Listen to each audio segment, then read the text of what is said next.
What is up, everyone? Welcome to Ginger Runner Live, episode number 377. We're up there.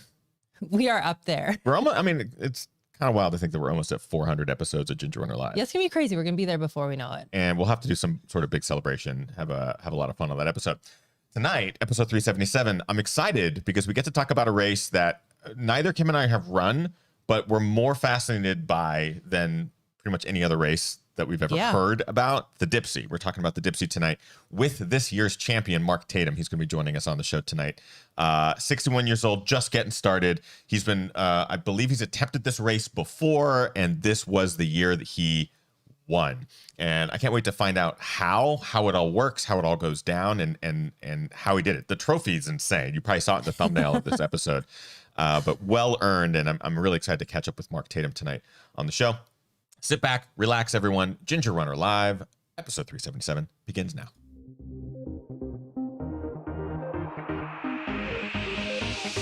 Ginger Runner.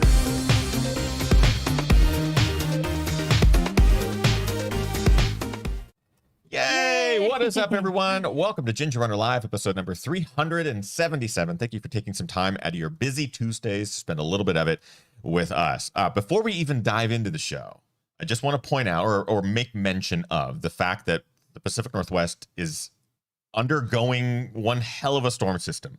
There was tornado warnings today. My parents got a tornado warning. That's new for all of us. This does not happen up here. So there is a potential that our power will go out tonight. So if for some reason everything just stops ceasing to happen, it is because the power went out. I don't know what would happen with the live stream. Like, I feel like it would just be a black screen for the hours that we don't have power because I wouldn't be able to turn it off. Oh, that's true. So what might end up happening is just, it might just turn to black at some point. But I'm not worried about it right now. I'm looking outside. The wind hasn't picked up yet. We should be able to get through our show. We should be totally fine. I just wanted to do a little warning up front because it's been spicy up here in the Pacific Northwest. Welcome to the show. Exciting episode tonight. So much has happened in the running world over the last week. From the New York Marathon, Los Angeles Marathon, the Dipsy, which we're going to talk about tonight. So many other races were taking place this weekend.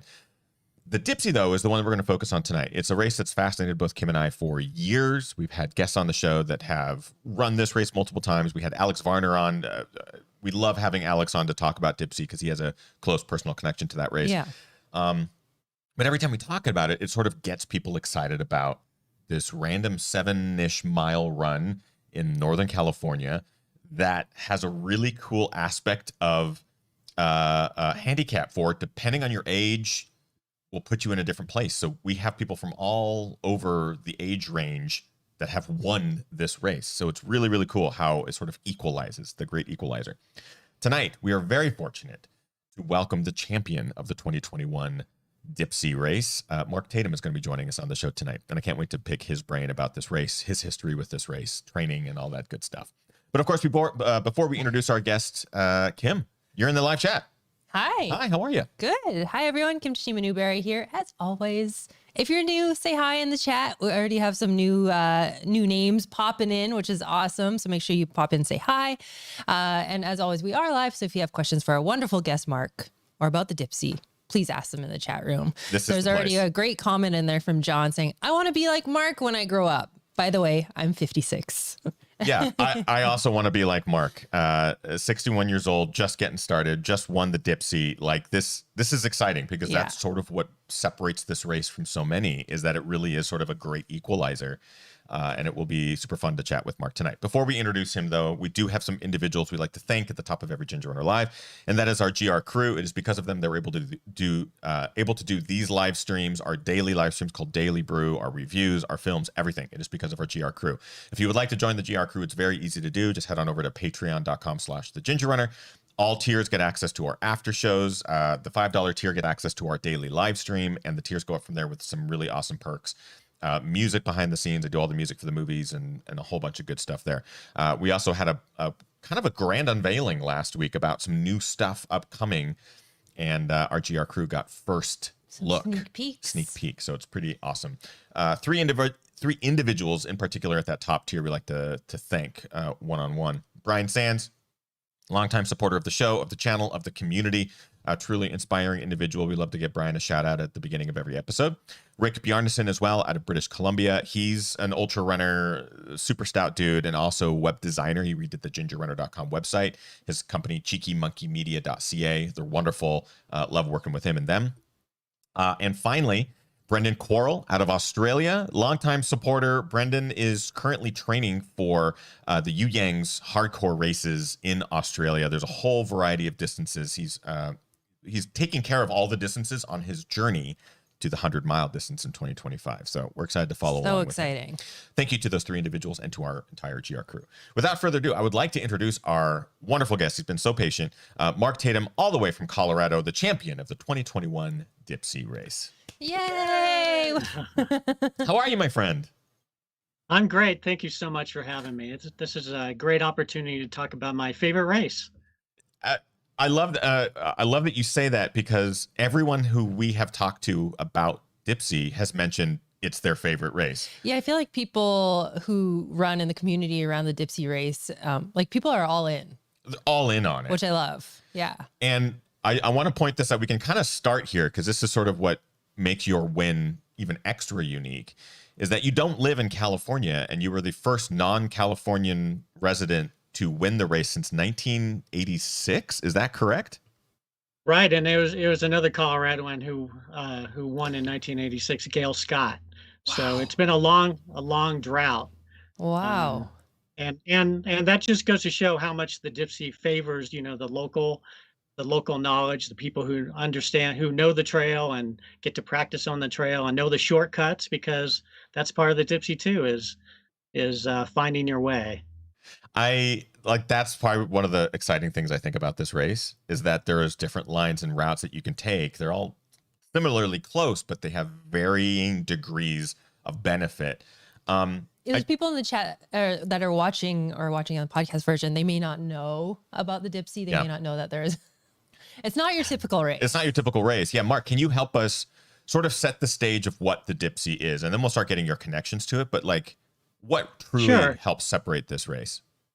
Sure. Well, it's the oldest trail race in America. It started in 1905 as a competition between two guys in Mill Valley, which is in the headlands in Marin County, California, competition to get from Mill Valley to Stinson Beach. And there were, not the same network of trails and roads that there are today. So it was however you get there. And I believe that one of them was given a head start because they knew that the other one was faster. So to make it more fair, and then the next year they just added, it became a real event based on that one-on-one competition. And it's always had this feature of head starts. And initially it was based, everyone knew each other. They kind of had an idea of how fast each other were. So there was some placement of based on your ability, right, as what kind of head start you'd have. And then it was kind of like a free-for-all at the very beginning of how you get there. But as the years went by, I think it just grew into a really big deal there in the Bay Area. And as the years went by, the race fields became bigger and bigger. And in 1965, they implemented a system for based on age, how old you are, and your gender, male or female, and how many minutes head start you have. So it's the great thing about the Dipsea is, it's beautiful. It's such a beautiful area. If you've ever been there, it's just a great trail to just go hike on or just go for a normal run on. It's complicated. There's roads and trails and cutoffs and shortcuts, and that's just the trail. And then with the head starts, that makes it complicated. Getting in is complicated. I mean, that's a whole other thing that we've talked with people in the past about how difficult it is to get in. Walk us through that process too, because I know it's very specific. Yeah, you just have to. They release an application, a mail-in application. You can't apply online, so it purposely favors the people who are local, and mail it through the post office to the Mill Valley post office. Right. And So most of the entries get in that way. There's another complication is that there's the regular runner's wave, and then there's an invitational wave. And the invitational wave goes first, but you can't get into the invitational until you've like qualified in the runner's wave. So as I said, it's very complicated. The way that I got in was there are spots available that they put for auction up for auction. And Oh, right. so I was able to add a little money in my entry fee my first year, and I got into the Dipsy for the first time. So What year was that? that was in 2016. Right. So it wasn't too long ago. Was that your first experience actually seeing these trails and experiencing this route from Mill Valley to Stinson? I had heard about it first from my friend Wes, who I had never knew about it before he told me about how great Dipsy was. He had just won a black shirt and was very enthusiastic about it, and so he kind of got me all excited about it too. So I happened to be in the Bay Area and went and checked out the Dipsy Trail, and then went through the process of applying and getting into that first year. So this was my 5th year, Got it. and I've yeah, and I went out the month before that first race and kind of pre-ran and checked out the trails. But other than that, I've only run the trail during the race. See, So I mean, that Wow. also sort of separates your performance into another category, and why I think, a non-Californian, it's been so long since a non-Californian has won this race, like as you sort of mentioned earlier on, the proximity to the trail to be able to run it and to just, decide your line, decide your routes can be a huge benefit, and training on it and all that stuff. I am super curious. This race obviously has a long history. 1905. It's been around. It's the first U.S. trail race, correct? as I understand, it's the longest running one. I don't know if Longest it was running the one. first one. Yeah. Got it. And the fact that it does favor people of all ages, you see kids out there running this race. You see people who are well into their 70s and older running this race.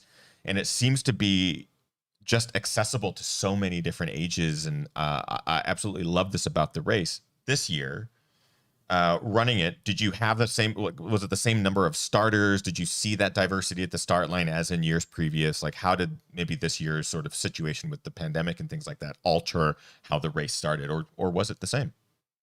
Yeah, there were several different things about this year. Number one, I don't know if it was because people just didn't know about it, but the race changed their date to November. It's traditionally the second Sunday in June, and because of Right. COVID, they changed it to November this year. And it kind of got off the radar, or maybe there's some still fears about COVID, or maybe people just didn't feel ready. But everyone who applied this year got in, which was crazy, and because it's always been really tough to Difficult, get in. right? Yeah. Yeah. Yeah. So this was the year. Sorry, and no, we didn't really know that until it was too late, I guess. Right. But as far as the diversity, it was maybe more competitive at the top end than it has been recently. Hmm. It's always, and that's one of the reasons I really love this race. It's so competitive. We've had some of the top racers, especially mountain racers in the country, but even there's a history of Olympians in this race, and top road racers who come by. Um, a few years ago, we had Ricky Gates. Yeah. Uh, Mhm. Dave Dunham in the '90s was a top mountain runner, and these days we have Chris Lundy, who is a former mountain running champion, um, and so many others. But this year we had Eddie Owens, who just recently qualified for the USA mountain running team. So he's probably the fastest scratch runner to enter since Alex Varner, Yeah. and he's also local. So he was an addition, and then we had a guy who's just 1 year older than I am, Dan King, and he happens to be from Boulder, and he's been setting all kinds of age group records. He's a mile age group record holder. and I believe that he just won the cross country championship out in Boston, Damn. and he set a half marathon age group record recently, like 2 months ago. He's been on a tear. In addition to just all the amazing athletes that Dipsy attracts. So Yeah. and not to mention Brian Pilcher, who's won it 4 times, and he was the defending champion. So and just last like 10 days ago, I guess Brian set like 7 American records down in Houston in a half marathon. So the competition was definitely on this year. It sounds like it was pretty spicy, and Yeah. I mean, that's another thing that I kind of love about talking about this race is that you have names like this who sort of pop up who enjoy this race. I mean, we're talking about people vastly different ages, Right. And abilities and backgrounds. Yeah. and people who are Right. setting age group records in their 60s and in their 20s and FKTs and all this type of thing, and you're able to Right. put them in the same race, and you don't know who could win. That's there's, right. there's a couple comments in the chat room from Sam. I obviously haven't verified this information, but Sam says Hans Schmidt, oldest winner in 2012 at age 72, and Riley Johnson, age 8, youngest winner in 2010. That is a spectrum that I can get behind. Like, I love that it could be a 8-year-old or it could be a 72-year-old that could win this thing on any given year. It absolutely, and you never know who's gonna just spring out of nowhere and catch you. And that's part of the allure of this race. I didn't really understand it until that first year I ran it, where the intensity, normally everyone will start at the same time, and you kind of fall into your position and kind of hold position or protect your position. But at Dipsy, there is this relentless fear or chase going on throughout the whole race that just really ups the intensity throughout, and it's like nothing I've ever experienced. You go ahead. Yeah, there's a question from our Discord server from Crispin, and Crispin, I believe, also ran. I believe he also ran this year. Yeah. Crispin says, question for Mark. At what point did you realize that you weren't going to be caught? So this kind of ties into the fear that we're talking about now. So at what point did you realize that you weren't going to be caught? And did the unexpected detour over the moors cause some anxiety at the end? Yeah, that was unexpected. There were a couple of course changes late this year interesting. And one course change that was that actually didn't turn out to happen. But to answer his question, I had an idea that I was going to be able to hold on when I crossed the stile, and then the stile is this little jump right before you get on the highway that goes down into Stinson Beach. And as you run down the road from the stile, you listen for people coming behind you and the crowd cheering. So they were far enough away. I felt like I could hold them off. So there's also sorry, go ahead. I'll let you finish. Yeah, but as far as the detour at the moors, normally we would go up a climb called Insult. When you get out of Steep Ravine, you come up this pretty steep climb out of Insult, and that was where I took the lead for the first time. I finally caught Brian Pilcher. And then he immediately passed me back when we started getting on the hill. And I was kind of thinking to myself, well, I need to save myself so I can get to these next group of shortcuts, which are really tight, twisty single track and hard to pass on. So I wanted to get to those first and be able to outsprint them to the entrance of those. And we get to where we're going to turn off, and there's blockades and rangers standing there blocking us from going up that road. So we had to continue on the traditional Dipsy Trail instead. And I asked Brian, did you know about that? And he said, no, I didn't know. And I didn't really even know where I was going at that point. I'd only been on that trail once. So I actually slowed down a little bit, and I asked Brian if that was the right way. And he said, yeah. So we continued on. So that probably changed. I heard several people say it's probably 40 seconds to a minute that extended the race. That's pretty significant. Yeah. So, but everybody had to do it. That's true. That's true. Yeah. there were two runners, Eddie Owens being one of them, and the fifth place finisher, Cliff Lentz. I believe that they're local, so they knew the way back around the barricade and got back on the road and went through those shortcuts. I don't know how much that really affected things, but got it. But it was just part of the adventure of the race, right? I mean, again, hearing you describe sort of these intricacies and details of this particular course, it's really fun. Like, it's really fun to think that, oh, here's the traditional course, but there's these shortcuts that are totally legal, totally allowed and open. But just today, no one knew that there would be rangers there blocking it. But then the locals know, well, we can get around that. Right. Man, there's levels to this that sort of make this exciting. I can imagine in the moment, you're not out there for long, right? It's a 7.4 mile race.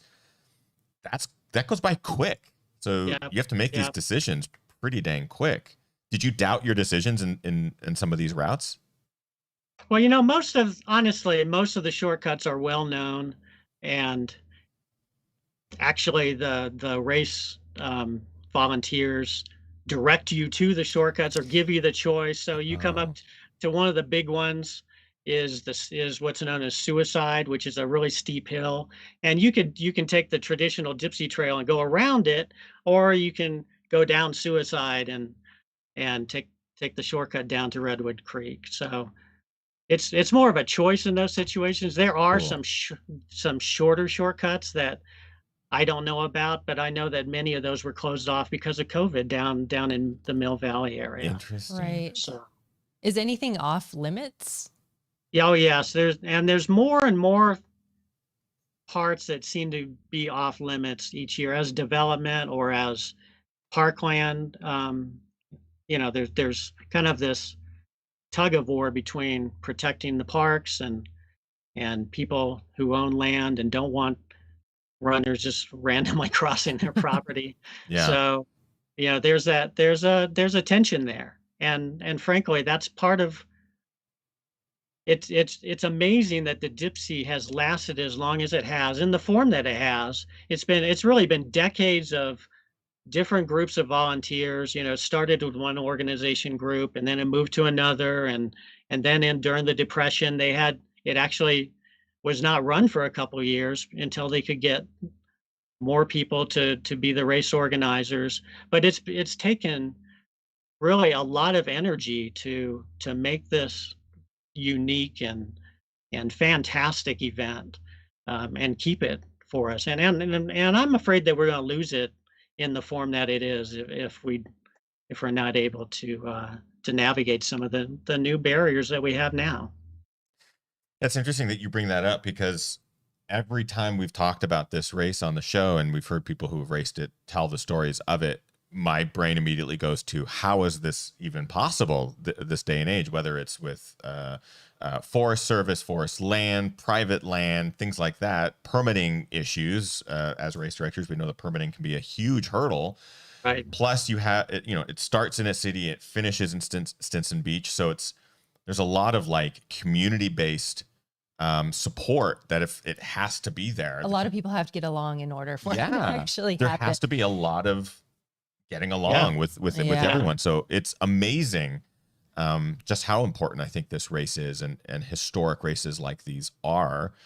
It reminds me a lot of something like the Mount Marathon out of Alaska. We see pictures, we see videos, we hear stories, and it's clear there's a lot of parallels where how can a race like that take place? Like you see it, and you see what people go through to get to the top and get to the bottom, and the danger. Not that Dipsy has a lot of that danger, but there's certainly this excitement behind it, and the not novelty, but the originality of it, and it makes it super unique. Yeah, like the flair of kind of choose your own adventure. Yeah. Sam in the chat, who I feel like is our resident Dipsy. Sam, we love it. Bring on the Dipsy facts. Yeah, Sam mentions there are different route choices nowadays, but most of the true shortcuts have been banned over the last half century. And Sam also goes on to say one former winner prepared for a shortcut by feeding the resident dog treats so he wouldn't let the runner through. It's funny that you have to pack, or at one point someone packed dog treats just so they could get through. a shortcut. I want to pick your brain a little bit here, Mark. I want to get some backstory just in regards to your running history, because Sure. being the champion at Dipsy at 61 is an incredible thing. And to hear what you talked about as far as the level of competition that was there this year is just a more testament to your win. I am curious, how did you get to this stage? Where did your running journey begin? Are you drawn to trails? Are you a road runner? Like, tell us a little bit about sort of what got you into it. Right. Well, I've always been a runner and an athlete, and ran track in high school. I went to a college that didn't have a track team, so kind of maybe that's part of what drives me, is that unfulfilled goals. But I moved to Colorado in 1991 and really got into mountain bike racing, and so I spent about 7 or 8 years seriously racing mountain bikes at the expert level, and promoted a big mountain bike race here in Colorado Springs, and helped manage a mountain bike racing team. So I was really into that for a while. Sweet. And then kind of concentrated on my family and work in my 40s, and really kind of got out of. I'd still run. I've always run trails, so that's always been where my heart is. But back when I was in my 20s, there weren't any trail races, and so things have changed a lot. And so when I turned 50, I decided, I'm going to enter the Pikes Peak Ascent, because there's that mountain I look at every day here in Colorado Springs, and so I decided to enter that and started training for that. And it was that's another fantastic event, and I'm just lucky to have it here in my backyard. So I've been running that most years, and that's how I got into mountain running. And I've been seeking out the most competitive mountain running events I can find lately. I love this. I love this. And what I love about it too is that you have this background in Colorado mountain running. You've been there for obviously a long time, and being able to run things like Pikes Ascent and all these big races. You're getting up to altitude. You're getting all this training. You're having to train on these trails to do well. And then there's this Dipsy race, California headlands, sea level. I mean, the highest you get is what, like 2,000 feet, 2,500, something like that? Maybe? I don't think it's anywhere near that, is it? Yeah. Yeah. So what you said, you heard from a friend about this race, your first run at Dipsy then. What sort of screamed out to you as like, oh, I like this? Like, what was it about it? Because I feel like that's pretty different from the Colorado mountain ultra trails and stuff. Right. Oh, it's just a great trail. It's steep. There's very steep sections, and steep up and downhill. I love the downhills too, not just the climbs. So and part of it's, I guess I like how complicated it is too. It's just kind of like you're attracted to Barkley. There's a lot of similarities there, and it make you have to jump through hurdles. Some people don't like that, but I love that. And that's part of what makes Dipsy unique. I love that you made the comparison to Barkley, because I get the same vibes in regards to how do you enter, and you're towing the start line, but things are always, there's a game to it almost. Right. Right. It's not just point A to point B. There's just so many different elements to this game, and how do you play it just right? Like, anyone can win. It's just a matter of how do you play your cards right and your pieces right. So your first attempt at Dipsy, how did you finish? Did you feel like, whoa, I was competitive? Or, I mean, did you get your ass handed to you? Or what sort of planted that seed that you wanted to come back year after year after year and go for the win? I had a great day that day. I finished 7th, and it was one of those, I didn't really understand the intensity of the race that first year, but as I was I must have had I think I had a 10-minute head start or an 11-minute head start. It must have been less than that, 9 minutes. And so that means I had a 9-minute head start on like the 25-year-old men.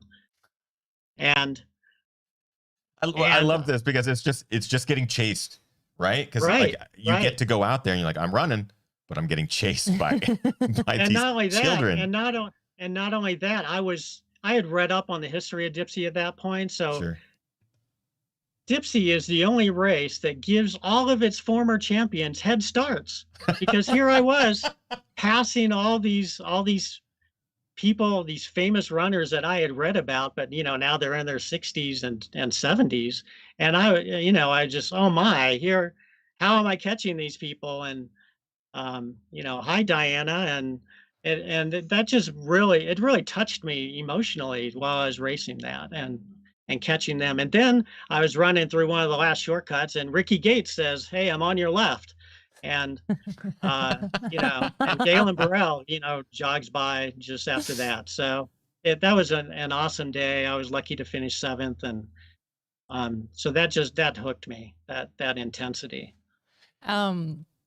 I also want to put into perspective how many runners are in this race. So many trail runners might be watching or listening to this thinking, oh, it's probably just, 150 150 participants or 200 runners. So do you know typically how many runners take part in the Dipsy, Mark? I believe there's 1,200 this year. I think it was something like that. So that also puts things into like a more perspective as well. Remind me, what is the first wave that goes? Is it the youth or is it seniors? Well, they kind of combine them. The Dipsy Head Starts has been refined over years. They started formalizing it in 1965. Okay. And they have kept modifying it over the years, but because they have so much data basically to refine it with. So I started with 9-year-old boys, and what was it? Here I'm looking at it, the Dipsy Head Start list. You can go to dipsy.org and see the list, but I started with 49 to 51-year-old women and 9-year-old boys and 61-year-old men. So somehow the Dipsy formula thinks that that's how fast I am, and unfortunately, I guess, we keep it's pretty accurate. It's depressingly accurate in some ways. It's really about trying to beat the Head Start line. Are you having to push 9-year-old kids out of the way just to like get through the crowds? Fortunately, there weren't any super fast 9-year-olds this year. So no, but I've had to go by 70-year-olds or 75-year-olds. So the initial question you asked is who starts first, and that's men who are 6 and under and 74 and older. Yeah. So that includes, actually, it's not I think there was only like a few people in that wave, but it has in the recent past included former champions, and that's that's one of the things that really make it special. And I'm going to say this again, 6 and under. Yeah, 6 and under. Like they just are learning how to communicate. To tie their shoes. It's pretty amazing. Yeah, Sam, our resident Dipsy expert here in the chat tonight. We appreciate your insight, Sam. Sam's saying the first wave is men 74 plus and 6 under, and women 66 plus and 7 and younger. Yep. Yeah, you mentioned being caught by Ricky Gates, and that sort of, I had this image of my head. Ricky, obviously, we've had him on the show. Very nice guy. Are there elbows that are getting thrown? Because, I mean, getting past is like, you don't want it to happen. Or I imagine it's like, oh, crap, like Ricky passed me. I got to catch up to him. So, like, are you guys throwing bodies and keeping each other from passing one another? Is it that type of competition? I've never had trouble passing people, but I start a little bit farther up, and there's not as many bottlenecks by the time I get to those really tight places. If you start somewhere like Alex Varner has to start in the back, you're having to pass 400 or 500 people. Right. And you're coming to a tight place. Sometimes there's a choice to wait behind them or squeeze and maybe push a little bit. I honestly don't think there's a lot of pushing going on. But the other choice is, do I run through the poison oak? And that's another complication with this race is there's a penalty to pay going through the poison oak. Yeah. So what was the most exciting part about this race for you this year? I caught I could see Dan. I caught Dan King, or caught sight of Dan King at the bottom of the big climb, and I was just kind of keeping him inside and maybe catching him a little bit throughout, but not much. He started a minute ahead of me. So when we got through the first downhill section, I had made up a little bit of ground and I could see him ahead. But he's a really strong runner, and I was just barely hanging on, I thought. But as once we reached the top of Cardiac, I kind of closed the gap, and we started down the very first one of the last shortcuts called the Swoop, which cuts off a big section of the Dipsy Trail, but it's really twisty. And this year it was wet and kind of slimy, and I felt really great there. And that's I feel like that's one of my strong points, is running downhill. And I knew I knew then that I was going to catch Dan. I hadn't seen Brian Pilcher yet, but I passed Dan at the top of Steep Ravine and went down a few steps of Steep Ravine, and suddenly Brian Pilcher was there and he was in first place. And Oh, so I man. got it just a few steps after that. I was right behind Brian, and he was willing to let me by, but there was just nowhere on those steps at that point to get by. And we went over the bridge and I passed him. And then, like I said, he passed me right back when we went up the steep hill. And then it was, and Dan, I could hear Dan King right behind us. And so it was like three of us there at the top of Insult. And at that point, I wasn't sure who was going to win, but I mean, it could have that was the most exciting any of part. you. Yeah, Yeah, that's. I mean, could have that's. been. It's so tight and so close in that race at that moment that. Also, Johnny Ives in the chat says wet and slimy. I thought that was a great description of the trail at that moment. But it could have been any one of you at that point. So does it come down to the kick at the finish? Like, does it really come down to how well someone can kick, or Hardly ever, but you would be surprised. You get off the trail and jump the stile onto the road, and there's still about a half mile to go, and it's on a paved road. There's still a lot downhill, but it's a road. And so there's a lot of passing that goes on from the stile to the finish. And I think I've seen in past years people have lost 10 or 12 or 15 places and just that mad rush to the finish. But the whole race is like a sprint. The whole race feels like a mad rush. basically pedal to the metal Yeah. all the way? It's more of a time trial than a Yeah. race. In a way. Great question here in the chat. I'll let you grab Yeah, that one. from Jennifer in the chat. Jennifer asked, curious how Mark trained for this race. Coming from Colorado to California and being, again, the first out-of-state winner since 1986 and the first male out-of-state winner since 1975. That was another fact. Wanted to pop in there. Yeah. Yeah. How do you train for Dipsy when you can't get on the Dipsy Trail every weekend or every Thursday, like as a training run? Well, I have an incredible coach, David Roach. I've been with him since 2015, and after that first Dipsy, we both understood that was the race that I loved the most, and it probably fits me the most, the best too, because of the combination of steep climbs and steep downhills, and that's just kind of what I love. And so we've just been focusing on that. I had a bad year in 2017 where I had an injury and I finished 26th that year. But in 2018 I was third, and 2019 I was second. And I felt like last year, if it hadn't been canceled, that I had a really good shot at winning too. But I'm 61. I have never been a high mileage guy. I was one of the reasons I did not really run in my 20s much was because I was always injured. I didn't Right. train smart, and but David has really helped me to build my aerobic base over time, and without having to deal with so many injuries. I'm only running about 40 miles a week, honestly. I'll have lots of miles on trails. I run almost exclusively on trails. Fortunately, I have a great little park here behind my house, and I go for 6 or 8 mile runs Tuesdays and Thursdays, and I do a workout on Wednesdays. and a long run on Saturday, and then a easy run on Sunday, and lots of hill strides.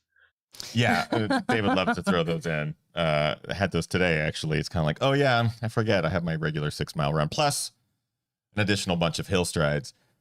For those who are maybe interested in this race, because I think one thing, anytime we chat about Dipsy, it always gets people excited to want to attempt to run it, or just trying to get in is also, as we mentioned, quite difficult.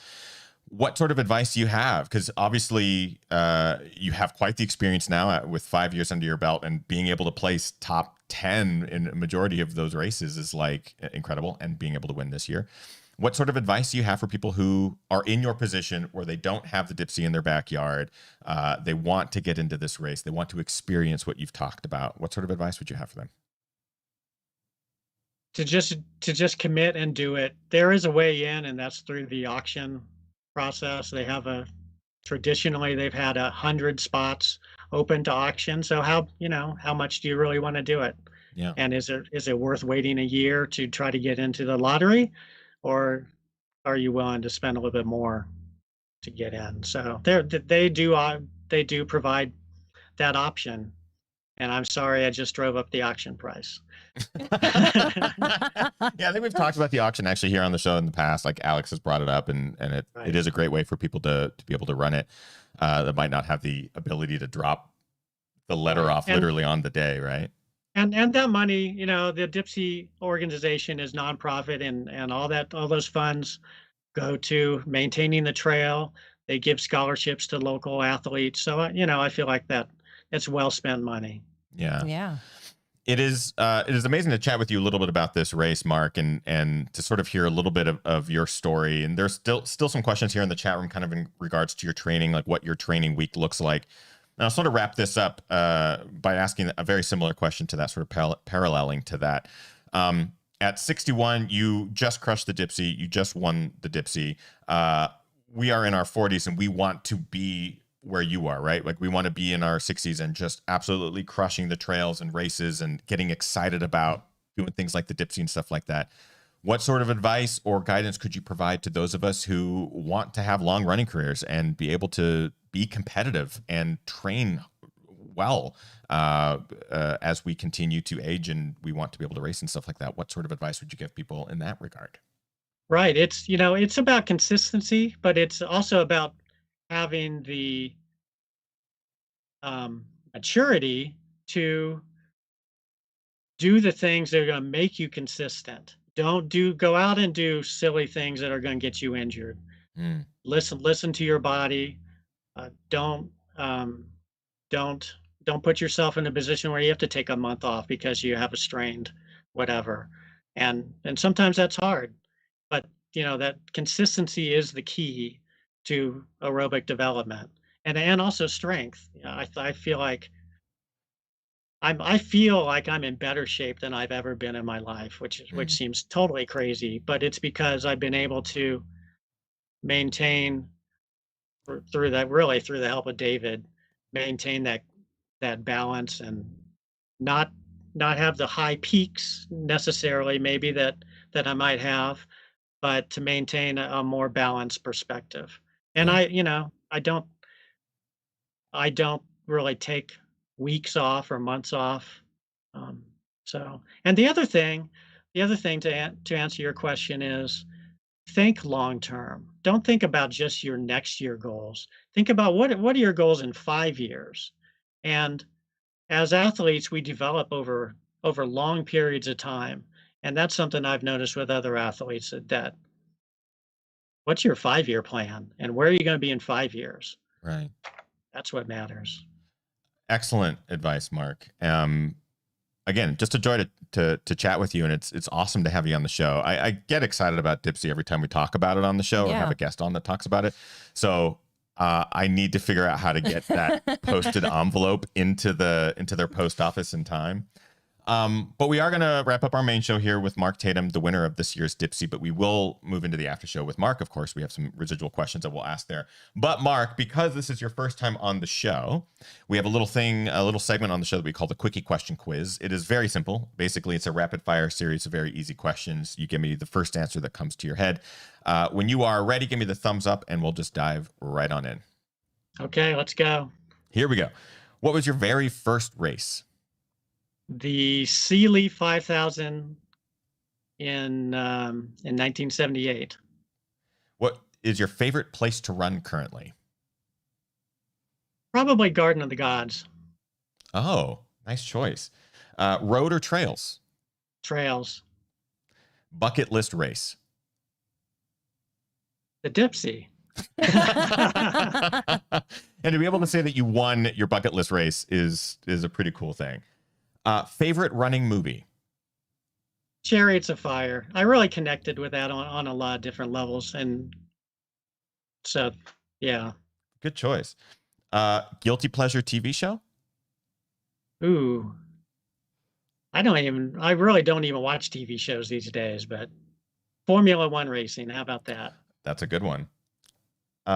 Favorite pre-race meal, or what did you eat before the Dipsy? What got you through the Dipsy in first place?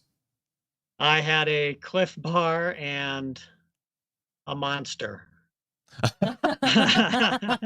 Breakfast of Champions. I love thinking that a Monster energy drink is like possibly responsible for helping Mark get there. That is excellent. Favorite post-race food? What did you have right after? Hamburger. Good choice. Mm-hmm. And finally, what are your current running shoes, or what did you run Dipsy in? What was your shoe of choice? Yeah, I ran the Dipsy in a pair of Salomon S-Lab Sense 8s. The ones, the SGs, they have the gator built in. So they've discontinued that. So I'm on a search now on eBay for more of them. But I've always loved those shoes. Yeah, for sure. They have a history, and it always sucks when the perfect shoe gets discontinued and you have to search eBay to figure it out. Mark, it is wonderful chatting with you about the Dipsy race. I do want to open the floor to you so you can let those who are watching live or listen to the podcast know where they can find you or follow up or continue to follow your running journey, because I feel like it's just getting started. Yeah, the best place is really just follow me on Strava, and I love posting pictures. I post all my runs and workouts there. So that's really the best way to follow me. Our guest tonight is the one and only Mark Tatum. It is awesome to chat with him a little bit about his win at the Dipsy this last weekend. Again, lots of running happened this last weekend, so it was great to sort of follow along with a lot of people's journeys. And shout out to so many people who ran the New York Marathon, the LA Marathon. It was just awesome to chat with Mark tonight about the Dipsy as well. We're going to wrap up our main show here, episode 377. But of course, before we do, we have a segment that we call our GR Crew Member of the Week, where we get to recognize members of the community who go above and beyond and absolutely rock it. Kim, who is this week's GR Crew Member? I was going to give it to our power company, since our power didn't actually go out. Actually doing pretty well. Knock on wood. Knock on wood. No, this week's GR Crew Member of the Week goes to Vivian Stremecki, and Vivian ran the New York Marathon this past weekend. It was really fun to follow along. We were able to track her throughout her race. She did awesome. And in the process, she also raised a bunch of money for the Brave Like Gate Foundation. So congratulations, Vivian. Vivian, excellent job. And to all GR Crew members who were out there running one of the races, maybe you ran Dipsy. And got your ass kicked by Mark. Congratulations to everyone who was out there racing, and congrats to Vivian for being our GR Crew Member of the Week. That's going to wrap up tonight's episode 377. If you are a GR Crew Member, we'll see you in the after show with Mark. We do have a couple of residual questions to ask him. I want to talk to him a little bit more about his mountain biking days. That gets me super fascinated. I was really into mountain biking back in the 90s, so I'm super curious what he rode and his connection there. So maybe we'll chat a little bit about that in the after show. Regardless, thank you all so much for tuning in tonight. We'll see you next week for more Ginger Runner Live, or we'll see you tomorrow for Daily Brew. Get out there, train hard, race harder, and part of the hardest. Bye. Thanks, all.